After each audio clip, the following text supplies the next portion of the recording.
we see a young man traveling on a train. In his notebook, he has written that he will no longer drink, fight, or cry. It also says he needs to eat a cookie. He eats it and crosses it off as completed. Arriving in a small town, he goes to his family's diner. But his sister Siju asks him to wander around since their mom will only be back in the evening. The young man heads to the local bathhouse, where he is surprised to find a scanner lock on the lockers. As he tries to figure it out, the constant beeping irritates a nearby man. Approaching the young man, the annoyed stranger is ready to scold him, but upon seeing him undress, he quickly changes his tone. Intricate dragon tattoos cover the young man's body, revealing his ties to the criminal world. The man's name is Tae-sik, and today is his first day out of prison after serving 10 years for murder. By evening, Tae-sik decides to visit his old friend Chang-moo. He finds him scolding his subordinates. Seeing each other, the two are genuinely happy to reunite. Tae-sik explains he stopped by only out of courtesy, bids farewell, and leaves. However, the seemingly cheerful friend isn't as thrilled as he appears. He orders his men to keep a close eye on the newcomer in town. Tae-sik returns home and finally gets to see his mother. The woman is happy about his return, but his sister is less enthusiastic. In the morning, he heads to the police station to check in and register his arrival. The officer recognizes him. They went to school together as kids. The cop advises Tae-sik to leave the area since the locals still remember and fear him. But Tae-sik assures him there will be no trouble. Later, he visits a doctor asking to have the dragon tattoos removed from his body, but the doctor discourages him. First, the procedure would leave scars all over his body. Second, it is extremely expensive.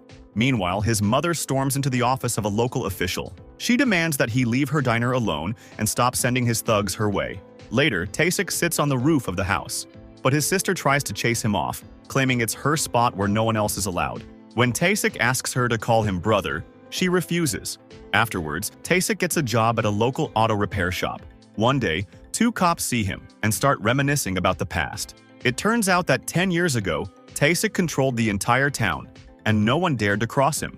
One day, the local boss and the remnants of his gang decided to challenge Tae-sik, and he stabbed the leader in the chest. Tae-sik was sentenced to 10 years in prison, and his two friends took over the town. However, over time, Cho arrived in town. Now he is running for local office, but back then he was managing a brothel. Gathering his strength, Tae-sik pays a visit to the two town bosses and forces them to pledge loyalty to him.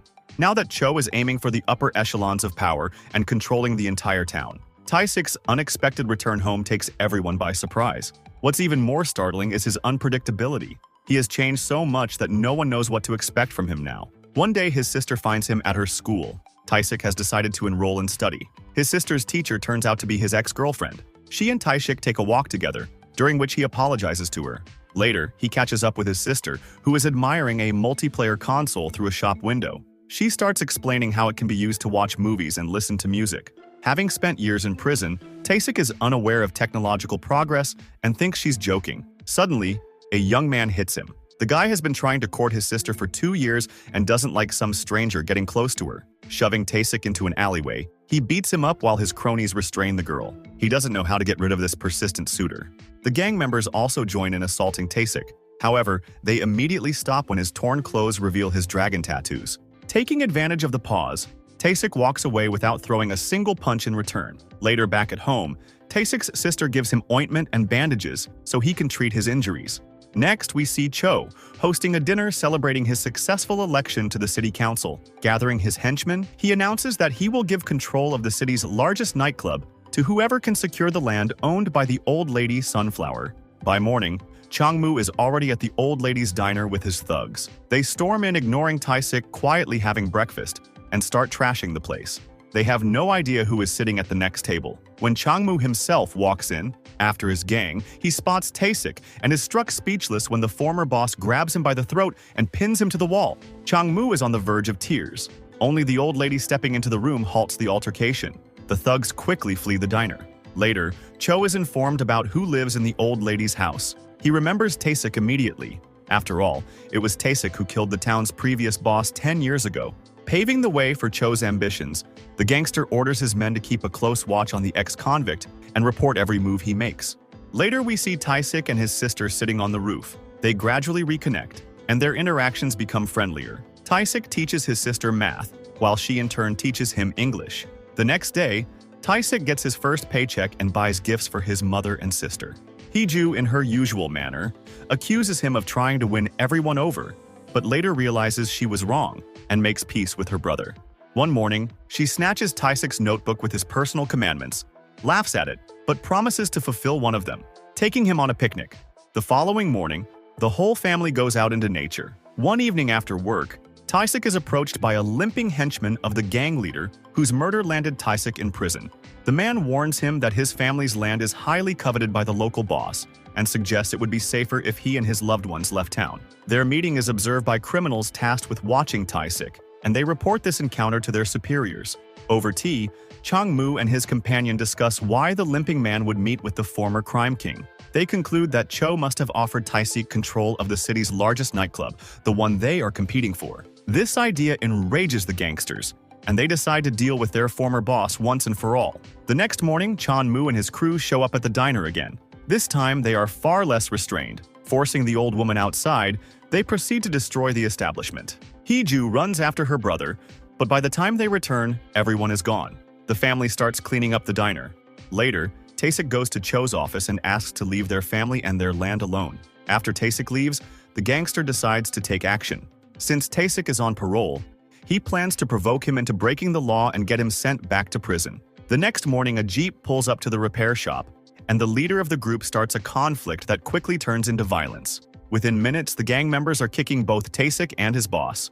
However, Tae-sik refuses to fight back, avoiding the provocation and forcing the thugs to leave empty-handed. That evening, when Hee-ju's suitor shows up at the diner, he questions why the old woman adopted the man who killed her son. No one knows how he found out this secret, but Hee-ju overhears the conversation. She had been the only one unaware of this truth. That night, the woman explained everything to Hee-ju. She told her that Tae-sik made a mistake in his youth and deeply regretted it.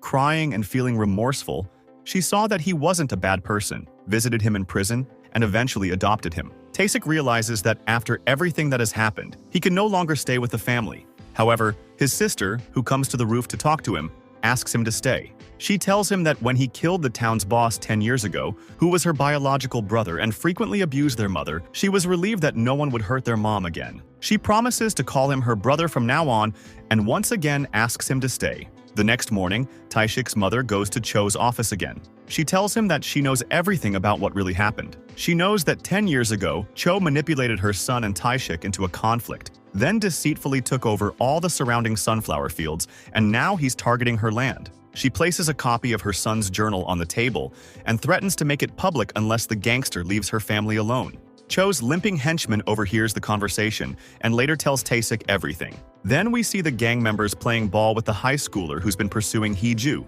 lingering nearby. The one who revealed the truth about Tae-sik. Riding a motorcycle, he waits for Hee-ju to cross the street and speeding past hits her in the head with a brick. Later we see Tae-sik and his mother at the hospital, sitting by an unconscious Hee-ju's bedside. The next day, Tae-sik goes to Cho and informs him that he and his family will leave in a few days. However, Cho demands that Tae-sik give him something in return, his hand. Only then will he leave them alone. Tae-sik agrees, and Cho orders his limping henchman to cut off Tae-sik's right hand. The henchman reluctantly serves the attendants, telling his boss that Tae-sik will never be able to lift a spoon again. Satisfied, Cho lets Tae-sik go. Later in the car, the limping man confesses to the injured Tae-sik that he only inflicted a minor wound and that his hand will recover. It's his farewell gift. He advises Tae-sik to leave town as quickly as possible. The men are unaware that at the same time, Cho is issuing orders to the rest of his gang. While Tae-sik is at the hospital with his sister, the thugs break into his mother's house. They kill her by hanging, forge her signature on the land documents, and take the incriminating journal. The boss's task is complete. That night, Tae-sik discovers his mother hanging in the noose.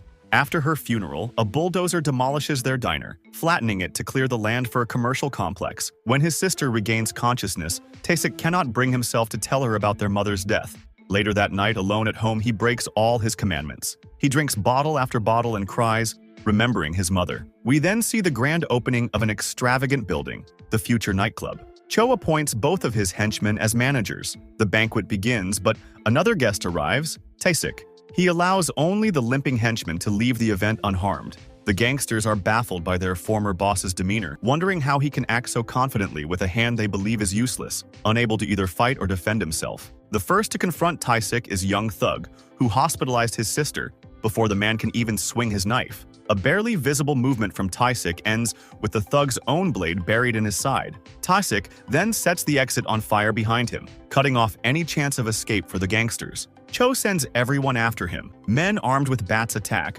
but Tae-sik moves straight through them, leaving a trail of bodies in his wake.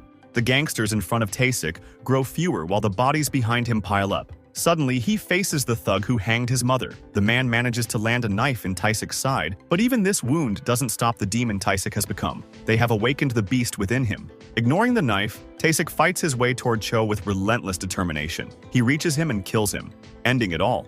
Afterwards, Tae-sik simply sits on the porch of the burning nightclub. He no longer wants or needs anything. The scene shifts to his sister. She successfully defends her thesis and sits in a park looking at a photo of their mother and brother, because remembering is what matters most. Through memory, love continues to live. Thanks for watching. Make sure to subscribe and turn on the notification bell so you can get more videos like this.